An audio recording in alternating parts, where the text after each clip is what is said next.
Welcome, all you wonderful MCU fans, to True Believers, the MCU podcast here on the Fandom Podcast Network, or Fandom Podcast Network. I'm a little tongue-tied at the moment, apparently. This is, of course, the podcast, but of course, this is the time where we're covering the end of Moon Knight, and it's going to be a lot of fun, but I need some avatars to help me with this, and I can't think of two better than, first of all, my new freshly married avatar of all things marriage, Mr. Kevin Reitzel. Hey, I'm back. Yay. What's up, guys? Yeah, we're doing well. How are you? How is the marriage avatar treating you? Marriage avatar is treating me well. I had a great time.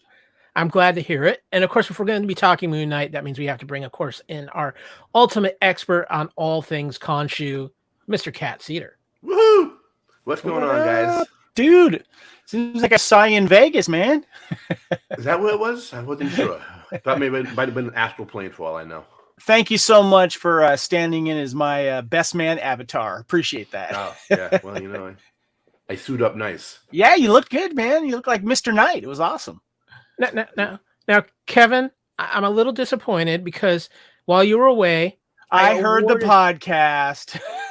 I awarded an extra 10 Excelsior points for your wedding, and Kat was supposed to bring you the Mr. Knight suit to wear for your wedding. Instead, I see you in this Raider suit. I mean, you would have looked sharp in the all white with the mask. I'm just saying, man. Would have been great for his face. Yeah, right. Yeah, it's true. Can't tell you the number of cameras we broke. Woo. We know the bride didn't break any, so that's the important thing. That's for sure. But guys, we are here to talk about Moon Knight, the finale episode, Gods and Monsters. But just a reminder to join our Facebook group, True Believers. We're keeping you updated on all the happenings of the MCU there while we're not recording this podcast, and we have a fun time there. We're just talking about what's happening in the MCU and what might be coming and what might not be coming. But you know what, guys, too. Usually we have a little Marvel news, but it's a little quiet because the finale of Moon Knight, and of course things are getting a little multiversy in the MCU right now because Doctor Strange has also released, and trust us, we'll be covering that very shortly here as well on True Believers. But let's not waste any time. Let's get right into it. Of course, we do phases around here, not segments, which means it's time to dive into phase 1. So I'm going to release a little of that Tesseract energy to get things started.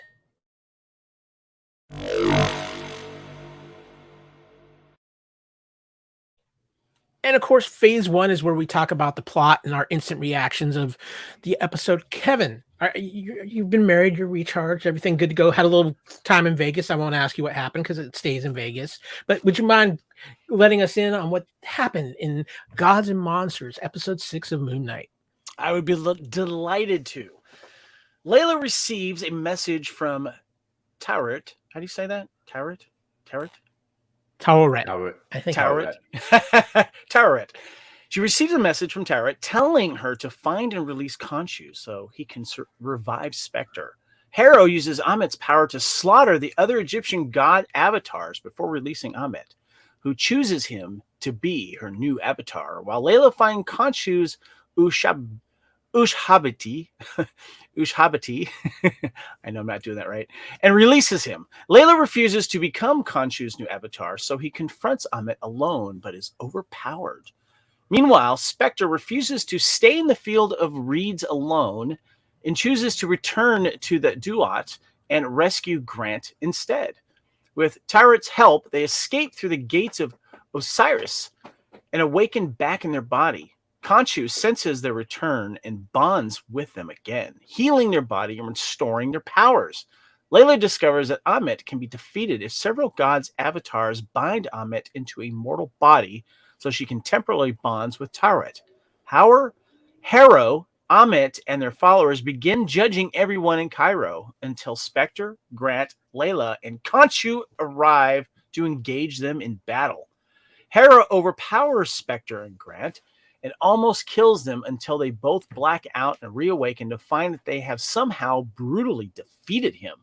Spectre and Layla are able to seal Amit into Harrow's body, imprisoning her again. Khonshu urges Spectre to execute Harrow and Amit, but Spectre refuses and orders Khonshu to release him and Grant from their service. Spectre and Grant find themselves in the imaginary asylum again, but reject it and choose to continue their new life together. In a post-credit scene, a crippled Harrow is abducted from a psychiatric hospital and executed by Jake Lockley, Spectre and Grant's third alter ego, who is still bonded with Khonshu. Those multiple personalities, identity disorder, they cause problems. I'm just saying. But guys, I want your first reactions here. As soon as those final credits hit, then you turned off the off button. What were your thoughts on the episode? Kat, you are our Moon Knight ultimate fan, ultimate expert. I'm going to start with you. What were your first reactions after you watched this episode? Watch it again. That was my first reaction. It was wow. I mean, they compacted so much into such a small 42-minute time frame that that could have been 2 episodes long easily. You mean 7 episodes, 8 episodes like we should have had. But wow, I mean, the episode was so good. I just absolutely loved. And I remember talking to you last week, Kyle. We talked about how the fight scene was going to happen. I got that one right, at least. That's one right. With the changing of personas from Moon Knight to Mr. Knight to Moon Knight to Mr. Knight.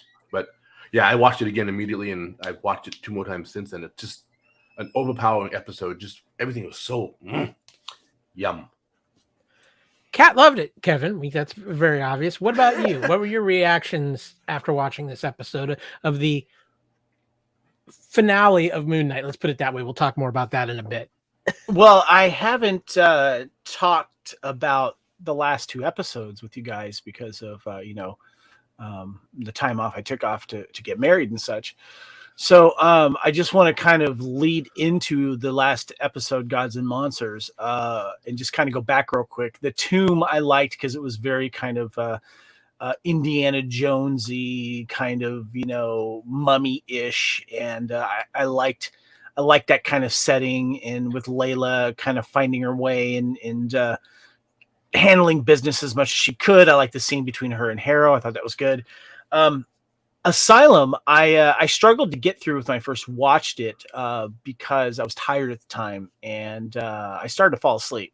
It was getting very mind weird to me because I was trying to stay on point with, we were getting kind of a backstory on Mark / Steven / whoever and his family and stuff like that. And then the whole thing with Harrow, Ethan Hawke being his psychiatrist as well, kind of started to lose me there with that second to last episode 5, Asylum. And I felt that, Kat just mentioned that this episode could have been longer. And I felt like they should have spent half of Asylum giving us that information instead of making it the whole type of episode and getting really deep and reason why he's scarred and what happened to his family and all that kind of stuff. I wish that it kind of would have started, if he gotten killed like he did at the end of that one, or supposedly killed, I'd like to have seen a little more towards the end of that episode. I know they have to leave it as kind of a cliffhanger. That's fine. I get that. But the only thing I got out of Asylum for me personally was just how good Oscar Isaacs is as an actor and how he was just killing it. Literally just doing an awesome job. A lot of people liked Asylum. I personally didn't. I had trouble getting through it. That's why I wanted Gods and Monsters episode, this one, to be longer. It was a shorter episode. It was like 40 minutes compared to like the 50 that we would get. Yeah. Gods and Monsters is actually the shortest episode of the of the entire season of Moon Knight. Yeah, and I felt a little shorted because of that. I wanted to see more to it, and the fight scenes were nice. It always seems to come down to a CG punch fest, which is what superheroes do. Punch fest, got it. You got to have the fighting and stuff. But I would have liked to have just seen a little more lead up to the final thing. It just kind of fell in a little too fast for me. But I was still satisfied with the ending, though, to be honest, though. And I got some more thoughts on the bigger impact of this as well. Ken, I just want to throw out real quick. It's funny you talk about Asylum because that same week you had a great conversation with Amy Nelson on Union Federation about mind fracking episodes on television, because we just had mind fracking episodes. Yes, I'm using the Battlestar Galactica curse word because it's safe. Yeah, because I know it's just like it was. I just found it funny that you had that episode of Moon Knight and that episode of Picard back to back. So. Yeah.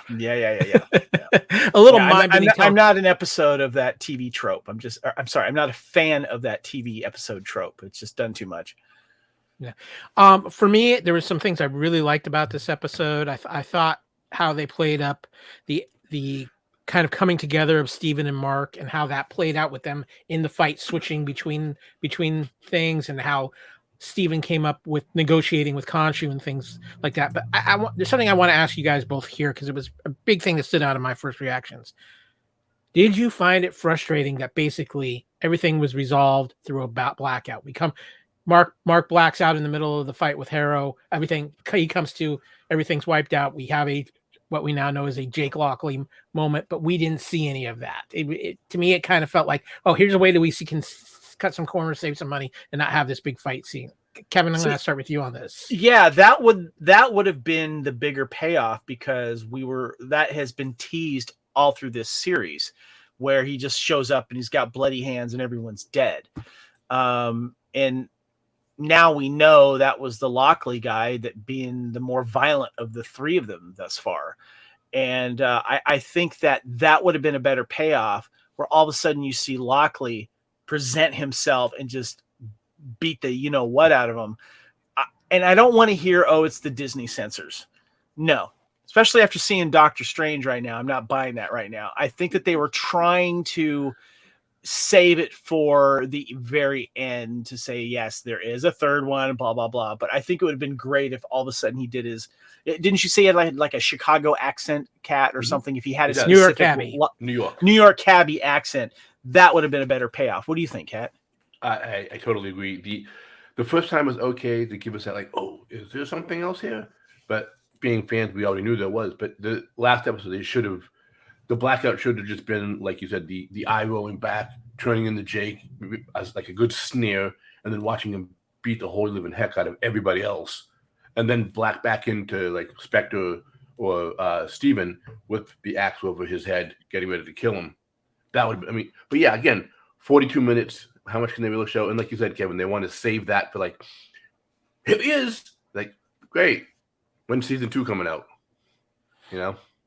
So, I think the issue for me on that too, guys, is we knew Jake was there. We knew there was a third personality already by that point. So why save it? That was kind of, let's see this. I would rather have that than honestly the stinger at the end. I think it would have filled a little better, but the stinger had a lot of weight to it as well. But real quick, guys, as we wrap up this season of Moon Knight 2, we've talked about it's been a small cast, but is there any other thoughts now that we are through the incomplete season that you want to say on the cast and any standout performances? Obviously, Oscar Isaac was phenomenal. Kat, was there anything you wanted to say about the cast as a whole before we move on to the next phase? Not really, man. Like I said, we've said it all several times. The cast.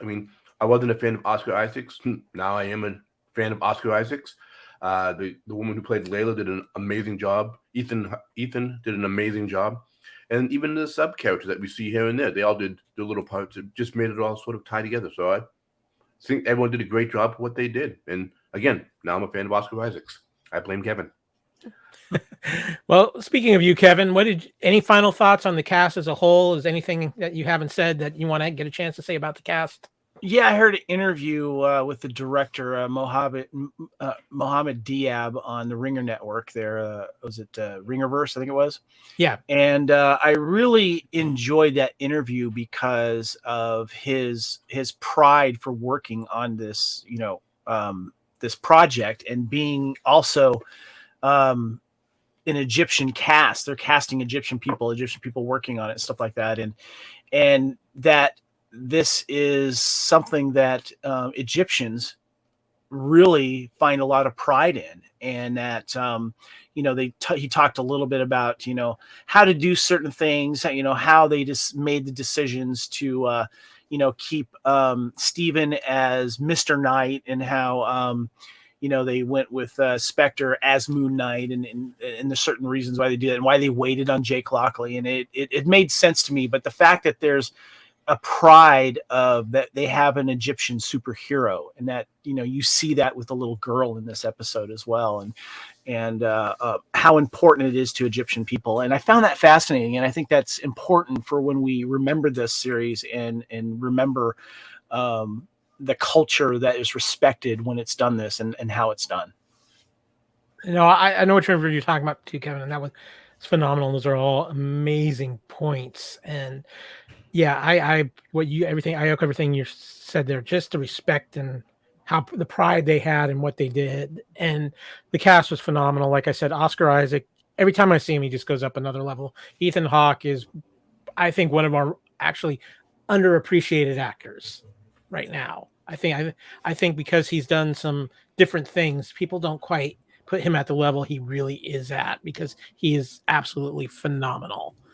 But with that, guys, we're going to move on to phase 2. It's time to talk a little Moon Knight trivia.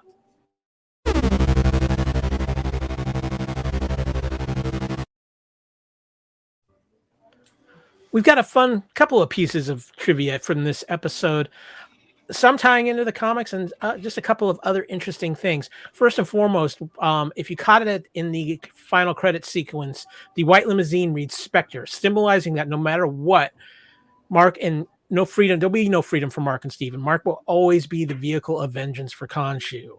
Now, Kat, this was pulled right out from the classic comic scene, which a part of this stinger credit scene was from. How did you feel catching that license plate? Oh, I saw that and I'm like, oh, I know that car really well. Because if you look at the his mooncopter, where you see that, it says Spectre on it as well. Yeah, I remember that. Kevin, obviously, you not being quite as familiar with the comic, did you kind of get any more meaning from that license plate, or did you just figure Spectre? It just said Spectre, Mark Spectre. That's what I thought is his car. I don't know. Yeah. He's rich, right? Well, Stephen Grant is rich. Whatever. It says Spectre and Mark Spectre. I just expecting Mark Spectre in the car, but that's not what we got. Not so much trivia, but kind of something that a lot of people didn't notice at first was at the end of the episode, when we go back to the flat, obviously we start off with A Man Without Love, as we did when the show first opened. But if you look in the fish tank, there's now 2 fishes in the fish tank, showing Mark and Steven are back to the beginning. But Mark is still chaining himself to the bed with the sand around him, which means obviously there's still some blackout issues there and things going on. Yet we don't get a big follow-up of that, obviously, because of the situation. But I just thought it was very interesting how they played up the fact, the little things to show the unification of at least Mark and Steven there, but we still see that there's something in the background going on. And at this point, this is before the final stinger credits. What do you think of that, Kevin, as far as the fact that they're showing more reflection of the integration between at least Mark and Steven? Yeah, I mean, I think that was really important towards the end because they needed to work together. And it also just realized, and the way they shot it too, was like they were specifically 2 people standing next to each other, which helps us as viewers. And also, I think too, that when you have Oscar Isaacs as one of his characters talking to the other one, and then you have a stand-in for him to feed off of, I think that as they're starting to work together and understand each other, especially when they're like talking with Khonshu and like it's mostly Steven, reevaluating the deal they have, I thought was great because he crosses his legs and he's like, all matter of fact, which was a great scene. That was probably my favorite scene there. But yeah, it was nice to see them work together as a team, and also shot in a way to where it's a little less confusing for the viewer who haven't quite got up to speed with it, or it's just, easier to follow along. What about you, Kat? Did you like those nice little touches as they show the integration at the end with Steven and Mark? Yeah, no, it was actually they're finally cohabitating in one body with 2 minds, 2 personalities, I guess. But to also add with what Kevin said, I loved how that scene when Mr. Knight's talking to him and Conchu's like, "You want to do this now?" It's like, why wouldn't we want to do this now and make sure we're in agreement? But yeah, all in all, and even when we saw the fight scene, how they were starting to integrate each other's, you go here, you go here, you do this, I'll do this, and then they sort of worked it together, and it did a really good job. I really liked how they did it, and of course, the stinger at the end made a lot of sense too. Yeah, and we're going to get to that scene, but one more trivia note here. When the mid-credit scene starts up, we find Arthur Harrow in a psychiatric hospital named after one of the most important figures in Moon Knight comics, Bill Sienkiewicz. Of course, Sienkiewicz was not necessarily the first artist to draw Moon Knight. That honor went to Don Perlin, who got a shout-out in last week's episode. Sienkiewicz, however, was the first artist on Moon Knight's first ever ongoing series. Sienkiewicz, who's very famous for his goth craftsmanship, helped establish Moon Knight as one of the edgier heroes in Marvel and really helped the book stand out from a lot of stuff Marvel was publishing at the time. He always had an interesting look. I know he carried that over when he also did the spin-off X-Men title New Mutants as well, because that played up on a lot of more of the mystical aspects of things involved with those characters. But Cat Sienkiewicz is a legend in the comics industry and has done some of the more original and stand out things within comics. How are your feelings on Sienkiewicz as far as his contributions to Moon Knight? He made Moon Knight what he really is. He imagine the Punisher when we first see him. He's all, I'm going to shoot him, and I'm not a good guy, not a bad guy. if the guy, if he had done it, had done Punisher, we would have probably seen Punisher kill somebody, which would have been like, what? Someone got killed in a comic book? Wait a minute, that can't be right. So making Moon Knight the dark, edgy, sort of bleep attitude kind of guy made him be one of the most original and first of his type, which leads on to, lots of other characters that have come out ever since then. But just his I'm taking a risk attitude and doing it and making it work is what made it so famous, and why Moon Knight is such a bad a-hole.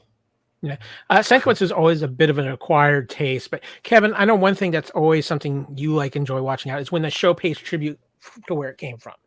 And Moon Knight has done a very good job of working in names and things from its past creators and things. And I know you kind of learned that as we've been going along, but this is probably, realistically, when you're talking Sienkiewicz, you're talking about the guy who really established the look of Moon Knight and really was a key factor, especially in the 80s, of kind of establishing what Moon Knight was at the time. Obviously, there's been a lot of change especially in the recent years with Warren Ellis and things like that. But this is a call out to one of the classic creators of Moon Knight. No, I always appreciate it. I didn't catch the I guess the Easter egg, so to speak, but learning about it, I think that's great when they do that. And they've been very good at doing that throughout all Marvel TV shows and movies. There's always been something like that. And it's nice that they can pay tribute to the fans and the creators all at the same time. Yeah, no, and Marvel does that amazingly, and it's something I give them a ton of credit for. But before we continue on, we're going to take a quick break here, tell you what else is going on around the Fandom Podcast Network. And when we come back, we're going to continue our journey through the phases of Moon Knight.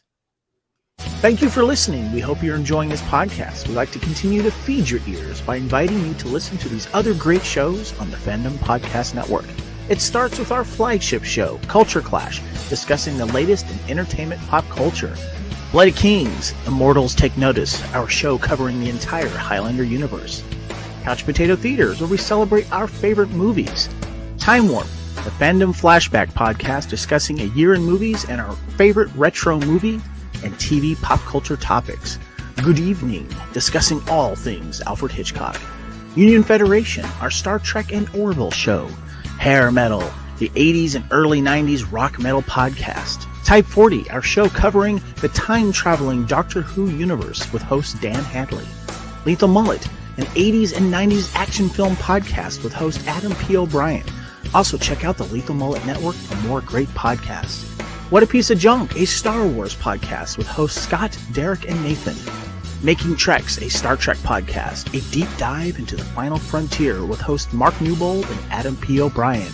And check out our newest shows, The Fandom Show, our monthly Fandom Podcast Network live YouTube exclusive show about the month's hottest topics in fandom, and the FPN True Believers MCU podcast, discussing the Marvel Cinematic Universe and the related Marvel television and streaming MCU universe, including the connections to the original Marvel comics. You can find the Fandom Podcast Network on several platforms. Please subscribe to the Fandom Podcast Network YouTube channel to receive notifications of new podcast episodes and live events. You can enjoy all of the Fandom Podcast Network audio podcasts on our master feed at fpnet.podbean.com. The Fandom Podcast Network is on all major podcast platforms, including Apple Podcast and iTunes. You can find the Fandom Podcast Network on Facebook.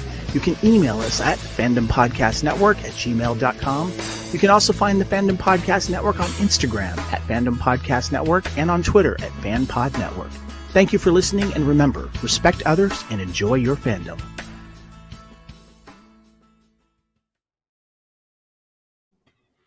We're back, and hopefully you're enjoying everything that's happening around the Fandom Podcast Network as we try to give you better podcasts to feed your ears.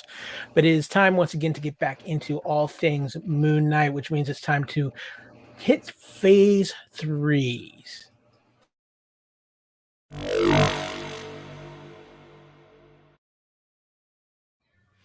Okay, and this is the phase where we're going to dive a little bit deeper into some of the key plot points of Moon Knight.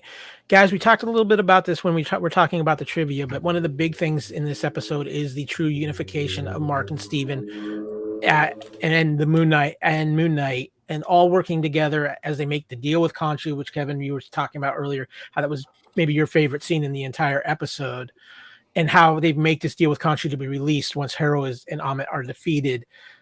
I really, really liked how they played up the aspect of the switching between Steven and Mark in the fight sequences. And yet you could see each one of them also had their own individual fight style, where Mark is a little bit more brutal and hardcore using the crescent darts and the different aspects of the actual Moon Knight armor. While as Mr. Knight, you see Steven using more of a martial arts style, using the sticks, everything like that. It was really well done how they switched it back and forth, and just having that integration between the two, Kevin, I think was a real high point of this episode. Definitely. And, this is kind of something that was leading up to it. They were fighting against each other, and Steven, not really accepting the bigger picture. And then, so when they finally do come together, and, I just find it funny that it was Steven that was kind of leading the charge with the renegotiation with Khonshu. We are kind of a package deal right now. We did save your life. I thought that was very funny. And Khonshu's like, gosh, darn it. He grumbles a little bit. But that was important to bring them together, to fight together, and to have a little bit different style between the two is always a nice touch. It really was. Cat, one of the things that I liked about this too, what they're doing with Steven, he is kind of morphing a little bit more into the Mr. Knight character, showing some aspects of that we saw in the comics, not fully there yet, but his confidence gaining. So you have this where you don't have this complete weakness when there's a switch between Mark and Steven. I think it's really been a lot more of this season, the growth of Steven as a character than really even Mark. Mm-hmm. I think that now with Steven accepting Mark, I think that's where his martial arts prowess is sort of coming into the muscle memory. Even though Steven doesn't know it, the muscle memory knows it. So he's sort of incorporating that into his style, which is why he's able to fight better than just, come look at me, I'm going to pop you on the nose kind of thing, where he's using, kicks, the Eskrima sticks and whatnot. But I got to say that my favorite part of this whole thing was when he did the famous Daredevil throw the Eskrima stick, hit the guy, bounce off the wall, and then whoa. I'm sorry. Back up, Cat. What did you say? The Daredevil. He's famous for throwing his Eskrima stick, the Billy Club. Okay, gotcha. Okay. They call it an Eskrima stick. Throwing a screamer stick? Eskrima. Eskrima. Eskrima. Okay, sorry. I'd never heard that term before, so I just heard Billy Club. I know, and Club I know. Yeah. So, yeah. So Daredevil's famous for bouncing it off of something and hitting somebody in the back of the head. Moon Knight does the same similar thing. But it was great to see Mr. Knight throw it, hit somebody, bounce off the wall, and then Moon Knight catch it, as opposed to Mr. Knight catching it. I'm like, oh, that was so cool. I got to watch it again. Oh, that was so cool. I got to watch it again. That whole fight scene I watched like 5 times. Question real quick, and you guys don't have to spend a lot of time on this question. So are you guys fine with the fact that Mr. Knight is Steven and Moon Knight is Mark, and that there's a definitive difference between the two? when one is, Mark is not Mr. Knight and so on and so forth, that there is the two different personalities. Each one has its own outfit. Yeah, I like it. I think it's good. Different from the comics, which is nice. And sometimes because there was some pushback on that from fans when it was first done that way. When I first saw it too, I was like, ugh. But watching it and seeing what they did, and just watching it and trying to step out of my own knowledge of what I know about Moon Knight, it's like, yeah, they did a good job. They really can't put everything that me and Kyle want to see from the comics right into the TV show, because the TV show would be like 15 episodes long and 10 episodes each season. Right. But all in all, yeah, I am happy with what they did. I'm happy with the outcome, and I've enjoyed it. Kyle? I think for me, it's definitely grown on me, because when they first started, because of the way Stephen Grant's personality was coming along and what I knew the Mr. Knight character to be, it really kind of turned me off. But as we've seen Stephen grow and some of the aspects of it, and knowing again that they aren't following the comic book exactly, they're doing their own interpretation. As Stephen has grown, I've gotten a little bit more comfortable with it, because to me, I love the look of the character, and I think I like how the fact that Stephen is probably the more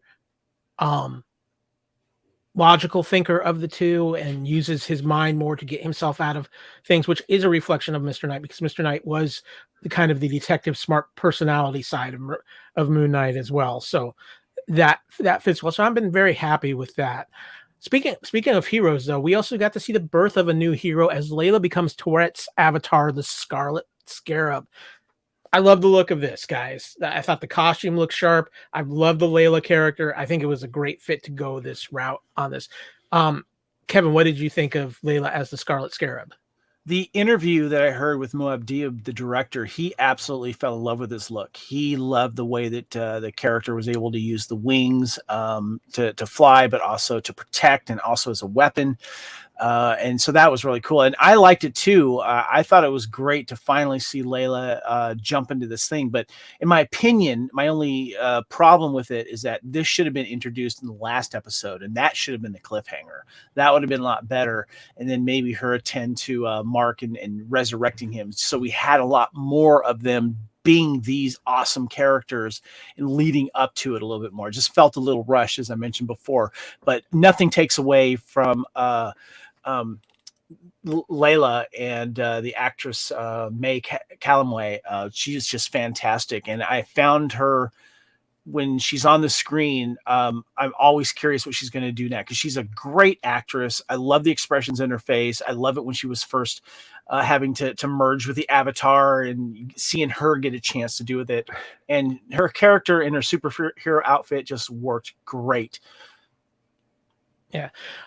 Kat, one of the big moments for me too was when they made a point of talking about, are you an Egyptian superhero, with the young kid? And I just thought that was a great moment to kind of show, hey, we are trying to make a universe of superheroes. I mean, that's one of the things the Marvel Comics has always done fairly well, is have heroes from different backgrounds, from different countries. If you go back into the 80s, there was that great Contest of Champions miniseries. Unfortunately, a lot of these heroes also you don't see them that often. And the Scarlet Scarab is actually a very obscure character, but if you're going to bring this character in, what a better way to do it.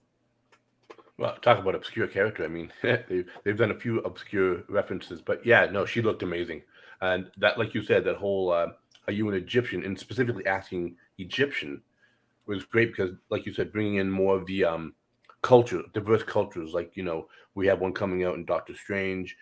They have several not African American, Indian superheroes that are not really known, but they're popular in like the X-Men.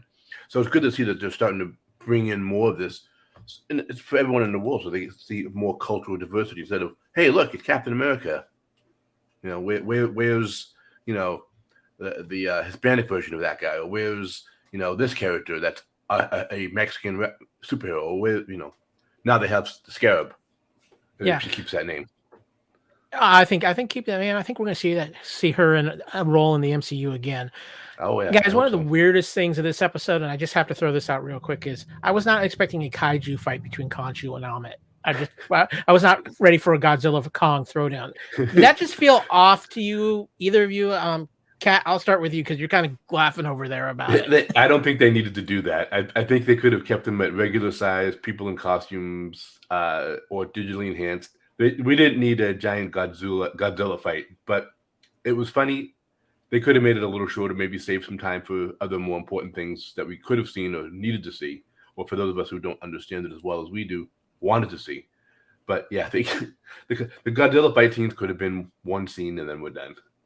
Back down to small size. Kevin, what about you? See, I think that they should have done more if they're going to introduce the kaiju size fight. Either don't do it or give us more, because honestly, the street fight with Harrow and Moon Knight and Layla, Scarlet Scarab, there was a lot in there. And yes, it was cool, but I think they should have done more with the kaiju fight. I'm calling it kaiju fight because you said it was a kaiju fight and it's big monsters fighting each other. So I'm just going to use that phrase. Because I think the threat of these two going at it that size would have been interesting if they made it seem more menacing and damaging more things, but they barely showed it, to be honest with you. So either cut it or go into it full. Don't just don't dip your toe in it, jump in the deep end. Yeah. We only have so much money for this effects budget. In a way, that's what they kind of felt like. But guys, also let's get into what was, of course, the big thing everybody was talking about at the end of this.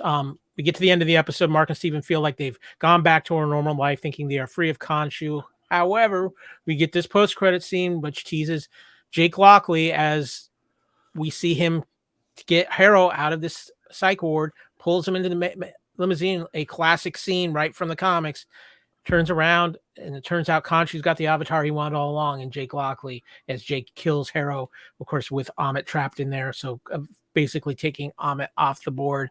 We were teased Jake Lockley throughout this in moments. He's here now. It feels like we're ending on a cliffhanger, guys, but this moment seemed to be the moment that resonated with everybody, Kevin.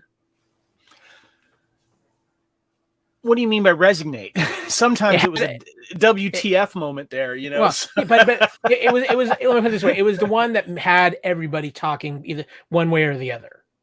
Okay, so I'm like, okay, why finally give us Jake Lockley there? I get what they were going for it. That they're trying to establish three personalities here. And I'm not counting Moon Knight himself when he's fully formed. I'm not counting Mr. Knight. I'm counting, Jake, Steven, and Mark. Okay. So I'm like, if whatever way they reintroduce Moon Knight in the future MCU, and we'll discuss that briefly, is this going to be the Kryptonite character? Meaning like, oh, great, Moon Knight's here to save us. Let's hope Jake Lockley doesn't take over and make things even worse. So that's kind of what was coming to me. I'm like, okay, if he's a guy that doesn't mind getting his hands bloody and stuff, is that the kind of thing they're going to go with with Moon Knight, if he's going to team up with people or if he's going to have his own movie or season 2 again? Is Jake Lockley now going to be the person that, I got to always be fighting with someone in my multiple personalities disorder now that I've got two people working together? So that's what was coming through to my mind. Kat, I know this was probably the oh wow, holy you know what moment for you with this episode. So give us your thoughts. Jake Lockley shows up, a little different version of Jake Lockley than we are in the comics. Little? Yeah, wow. Well, left field, okay. And then left field, and then the ball went over the fence. I don't recall ever reading a Moon Knight comic where Jake Lockley spoke Spanish, which is the first thing, which was great. I mean, it sounded very ominous when he said his line and then, busted a cap in him. But like Kevin said, if we expect to see Moon Knight season 2, well, when we see Moon Knight season 2, it'll probably be Jake Lockley versus Stephen Grant and Mark Spector, because that's the way it was in the comic as well. There were certain times when a character would take over and then he would vie for power, and then the other two would sort of like fight against him. Eventually, they all cohabitated together, doing what they needed to do to get information or do this or do that. But man, it was just like, finally, they show. I mean, you see the hat, although it's not a baseball hat, but you see the hat. You're like, is it? And then you see Khonshu rap on the window, and then the glass comes down, and then there's Jake Lockley, and you can see him looking at his reflection in the mirror, and you know that he's in complete control, and that Mark and Steven are nowhere, in that mindset. And then, of course, he turns around and does his line, and then bang, bang. So, yes. Yeah. Again, they tease Jake throughout the series. I think this was a very interesting moment. I personally, like I said earlier, thought that if you're going to reveal Jake, do it in the fight scene. Don't give us a blackout. Let's see the fight. But what they did here was very powerful in its own right. And obviously, too, we get the classic look of Khonshu in this Mr. Knight suit, the whole white suit, in the limo, pulled right from the comics. That was a classic moment in the Moon Knight run that dealt with him in the asylum. And I found that to be very cool that they did that and pulled that moment from the comics, but which leads us to kind of our next topic here, guys. And this is the big one. Are we going to see more Moon Knight? Are we going to see a season 2? Are we going to see Moon Knight appear anywhere? Nothing official has come from Marvel, but things got a little interesting on Marvel Studios Twitter a few days ago before Moon Knight came out, as they were hyping the finale of Moon Knight. First, it was released that this Wednesday experienced the epic series finale of Marvel Studios Moon Knight only on Disney Plus on Marvel Studios Twitter feed. However, 14 minutes later, it was corrected, saying this Wednesday experienced the epic season finale of Marvel Studios Moon Knight only on Disney Plus. Guys, this is a big topic of conversation, because when Oscar Isaac signed his contract to do Moon Knight, it was for a 6-episode series, and that was it. There's been no confirmation he signed on for anything else. A lot of people figure we're at least going to see Moon Knight appear in something along the lines. We obviously have this kind of cliffhanger with Moon Knight with this stinger scene. I feel like it could go either way. We could get a second season if I think they feel there's enough demand for it.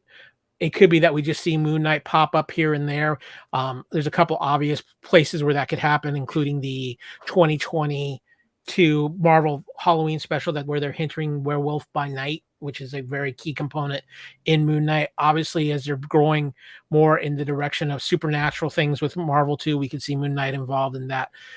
But I'm going to start with you, Kevin, because I want to give Kat some time to dwell on this. Do you think we're going to get a season 2 of Moon Knight? When I'm going to refer to that interview with Moab Diab talking about the series and that interview, he had mentioned he had spoken to Oscar Isaacs just recently, and that this experience on Moon Knight has been his most wonderful experience acting. And I'm going to assume he might be elaborating or embellishing, maybe just because he's excited about it's out right now. But I got the impression that he was truthful in what he was saying, and that may change later on, because I think that the fans' reaction to his acting in this has been overwhelming in a really good way. And I think that's one thing we're all unanimous on, rather of our final score on what people like to hear when we wrap up a series or a movie for any Marvel or Star Wars project, that he is really good in this, and we want more. And so, yes, I would like to see more of Moon Knight because of Oscar Isaacs, but I want to see more of these character moments. Fighting and battling is great, but my favorite parts are when he is pulling the Steven and he's pulling the Mark. Now I want to see him as Jake Lockley. I want to see how evil this guy is, or how bad or how violent this guy is going to get, and how, if you think about it, we haven't seen Oscar Isaacs really excel at that. So as an actor, I'm trying to put myself in Oscar Isaac's shoes. I'm like, I want to explore this Lockley guy. I want to play that part as well. I don't know if it's going to be a second season. That remains to be seen, but I do want to see Moon Knight again. I think it'd be great if maybe he got his own movie or a nice pair up with someone else, and he's the second guy or something, but something would be nice. I personally would like to see, I'd rather see him pair up with someone that is established in the MCU so that it ties it all together. I don't want to see it. What's that? Hawkeye. Whatever. I don't want to see him do this again, and then there's like no ties still to the MCU. You got to bring him down to the house. Got to invite him to the party. Let's see him mix up with the rest. Kat, what about you? I mean, I know what you're hoping for, without a doubt. Without a doubt, I think Oscar Isaacs is leaning towards being open to reprising the role. It's just a matter of Disney Plus has kind of had this interesting thing where now it's outside of Loki, everything has been like this, what they're calling a limited series now, such as Hawkeye, Falcon and Winter Soldier, things like that. WandaVision also comes to mind. So second seasons of these Marvel shows are not something that appear like they're going to be that common, but maybe it's going to be like another mini series for Moon Knight, or maybe a Disney Plus movie, or a big screen film. But I do think we're going to see Moon Knight at least pop up in some things before it's all said and done. Where are you at on this, Kat? I totally agree. He's going to pop up in places to start tying him into the full MCU, which will also hopefully tie in a lot of the other what we call ground level superheroes. You know, Daredevil, Luke Cage, Iron Fist, and bring them into the MCU as well. Hawkeye. Well, he's already in Avengers, so we know he's already tied in. Although Hawkeye and Moon Knight have teamed up before, so I wouldn't mind seeing that again, especially at West Coast Avengers. Yeah. There's actually a very interesting Marvel Comics history between Hawkeye and Moon Knight, so I'd be curious to see if they could play up on that somewhat. But guys, it's time to get into the final phase here, our final thoughts. So I'm pulling that Tesseract energy out one last time.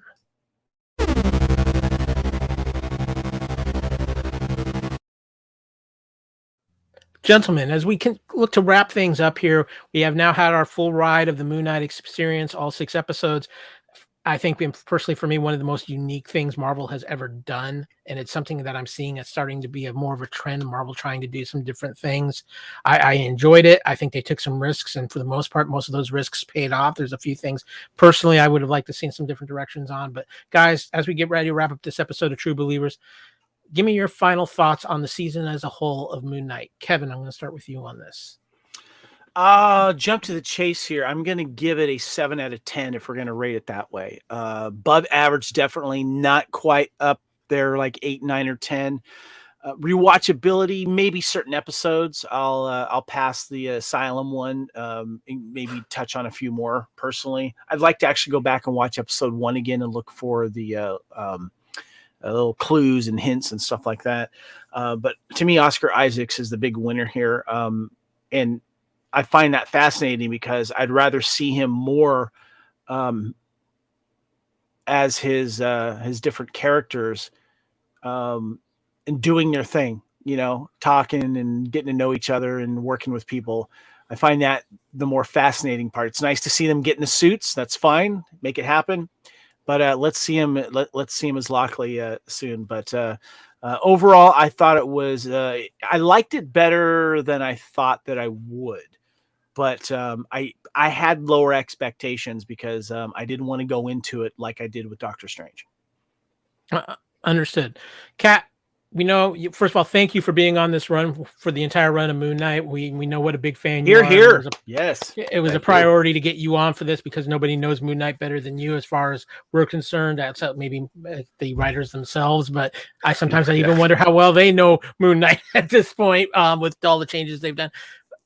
Moon Knight was one of those characters with the MCU cat I wasn't sure we'd ever actually see on screen or like in this capacity. So did this series fulfill your need for Moon Knight? Did it meet your expectations, or is there some meat left on the board that for Moon Knight that you still want to see? Definitely some more meat on the board that I want to see. Hopefully, like I was saying, like Kevin said, a mini movie, a TV, another season, anything. But I want to see Lockley in action, like Kevin does, like everyone does. Everyone wants to see Lockley in action. And yeah, Moon Knight pushed the bar. It did things that no other Marvel show has done, with showing blood. And, you know, even though they didn't show the fighting, but they showed the blood on his hands and the blood on the people. It's like big risks, big rewards. Absolutely. Like Kevin gave it a 7. I'm going to give it like an 8.5 because I loved it. And rewatchability, absolutely. And I've already watched the whole thing twice, and I'm ready to do it again. So bring on season 2, and yeah.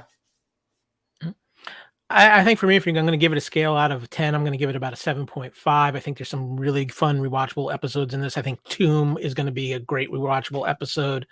I think this is one of those series, though, that when you revisit it, you got to be in the right mind frame to revisit it because of the mind trippiness of Moon Knight itself. It's just like going and reading those Warren Ellis runs of Moon Knight and some of those other kind of off the wall runs. You got to be in the right mindset to do this. But if you want to watch one of Oscar Isaac's best performances, definitely watch this series.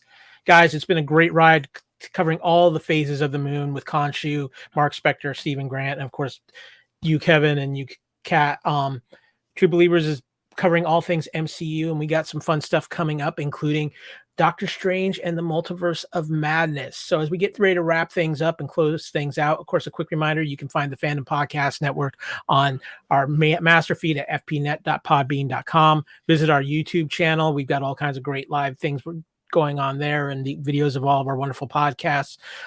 Also, too, you can find us on all of your major podcast catchers, including iHeartRadio, Spotify, and iTunes. Visit our TeePublic store, teepublic.com, for all the gear of the Fandom Podcast Network. And, of course, leave us some reviews. We like them on Apple, but Spotify, wherever. We like to have the input because, as always, we're striving to make better podcasts to feed your ears. As we close out, too, real quick, Kevin, it's time to award you some Excelsior points. You know, I'm feeling generous because you're still on. You still got the newlywed glow going on. I got to tell you, and it's a good look for you. I got to say, I know Moon Knight might be your biggest education in the MCU to date because it is such an off the wall character and an unknown character to you, and I think you've done a great job of not only diving into all the aspects of Moon Knight, but some of the weirdness. It's an interesting character. It was interesting. It was fun to dive into. It had adventure. It had Egyptian lore. All this fascinating. Eternals, not so much. Was not interesting to me. Sorry, I'll come out and say it. That was the worst movie they've made. So with that, Kevin, I'm going to award you 5 big Excelsior points for your great patience and learning with Moon Knight. I'm going to give you the choice. Do you want to, as a wedding gift, do you want to bank them and save it, add on to it for later, or would you like to use them today? Let's use them today because it's the end, and I might as well see what it all paid off to get. So, well, I'm going to tell you right now, with your 5 Excelsior points, you're getting a nice brand new white limousine with some great personalized plates on it. But I got to tell you, the driver of the limousine may be a little questionable, a little sketchy. Just you might not want to look at him wrong. So. Okay. Well, should I be in the passenger side or should I actually be in the main part of the limousine? That's where I'm wondering. Well, in the back, I'm just going to say too, the other part of this, if you ride in the main part, which is probably really the safer of the bet too, you might see this crazy bird-headed god every once in a while. That's right. Khonshu and I were like that. I'm crossing fingers together. We'll hang out. We could do stuff. Yeah, so. That's just what he makes you think, right, Kat? Again, thank you, Kat. It's been a great joy to have you on here and get all your Moon Knight expertise. Kevin, as always, it's always wonderful to have you. And of course, good to be back. Good to be back. Yeah. Congratulations. I'm glad you survived Vegas. What happened there will be, well, it's pretty much all over Facebook anyways. Yeah. It is. It didn't stay in Vegas. So we were like, whatever. We broke the rules. So if you want some of the more dirty deeds, let me know. I'm bribable. Yes, yeah. Cat knows the dirty stuff. So that's true. Well, until next time, true believers, Excelsior, and we will be back to cover a little multiverse of madness. Until then, make ours Marvel.